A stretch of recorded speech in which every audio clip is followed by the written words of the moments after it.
எல்லாருக்கும் உனக்கும் நான் ஒரு விஷயம் சொல்ல ஆசைப்படுறேன். நீ என் ஃப்ரெண்டு பேசும்போது இவன் ஒரே சிட்டிங்க ஃபுல் அடிப்பான், இவன் தானே மாசு அப்படின்னு சொன்னான்.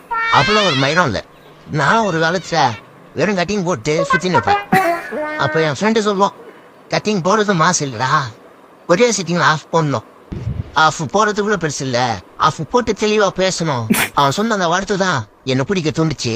அவன் சொன்ன அந்த வார்த்தை தான் என்னை பிடிக்காட்டாவே ஆகிச்சு. சரக்குல கூல் ட்ரிங்க்ஸ் ஊற்றி குடிக்கவே கூடாது. அதுவே சரக்குல தண்ணி ஊற்றி குடிச்சா உடம்புக்கு எந்த பாதிப்பும் இல்லை. இது மாதிரி இல்லாத கதையை நான் சொல்லி என்னை பிடிக்க வச்சான். அது என் வாழ்க்கையில மறக்கவே மாட்டேன். கடைசியா உண்டு, ஆஃப் குடிச்சாக்கா எங்கேயாவது ஊத்து கிடக்கணும்னு சொல்லுவாங்க. அப்படிலாம் ஒன்றும் இல்லை. இவங்க கூட ஆஃப் குடிச்சாக்கா எப்படியா கொண்டு போய் நான் வீட்டில் சேர்த்துறோம்.